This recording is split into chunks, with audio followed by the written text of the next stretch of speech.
Welcome to Planted, a space for holistic healing. I hope you enjoyed my intro video where I explained a little bit about what I do, what I will be offering, and my philosophy around my channel. If you haven't, please go check it out. As we embark on this journey, I thought one of the appropriate topics to start talking about would be the process of the healing journey. Many of us have this untrue and unrealistic understanding that the healing journey should be a linear and uphill process. And the truth is that, like everything else in life, it is messy, it has its shadow side, it has its light side, and it has its ebbs and its flows. Usually the healing process is 2 steps forward and 1 step backward. And this is a very important part of the process, and one that I do not recommend anybody try and skip. Every time we take a step forward from the awareness or understanding that we have gathered, we get to process and practice and embody that chunk of understanding. The step backwards is important because it allows us to gather more information and to deepen our understanding.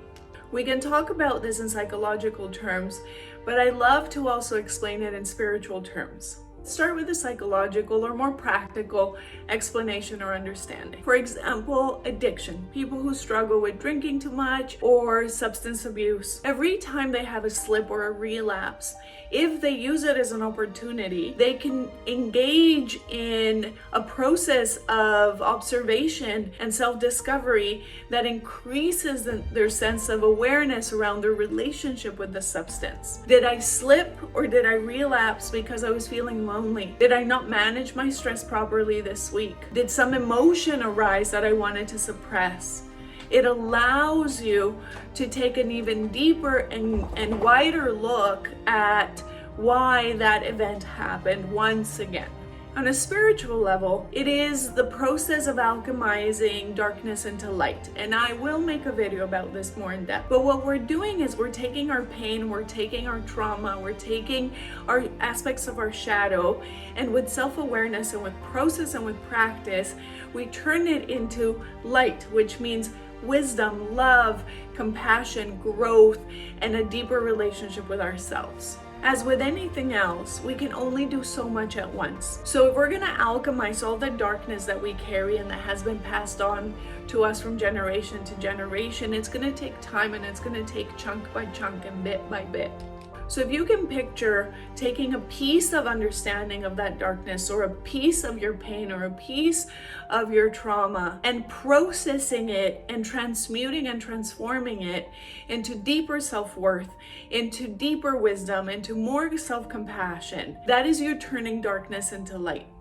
So every time you take a step back in the healing process, you go further into the darkness because you're stronger enough by having created more light, and you take a bigger or another chunk of that darkness and then you process it into even more wisdom, more light, more love, more compassion, more higher understanding. And the further into the darkness you go and extract those pieces of unconsciousness, the further into the light you can also transform into. And really, the healing process is about taking fear and pain and unconsciousness and reactive patterns and self-destructive patterns that has helped us survive and cope with all that fear and pain and unconsciousness, and turn it into consciousness, awareness, choice, freedom, love, and just higher understanding overall, so that we can rule and run our lives instead of all those unconscious programmings running and ruling ours. Another analogy used for the healing process is the spiral staircase, in which you come across the same issue over and over again through your journey of healing, but in a deeper way, in a more profound way. It's like you're reaching and digging into the root so you can actually extract the piece that you don't want to carry anymore from the root, instead of constantly managing and cutting it and it grow again. The last thing I'm going to say is that one of the reasons I work holistically is because it is important that your healing journey embodies and encompasses many factors.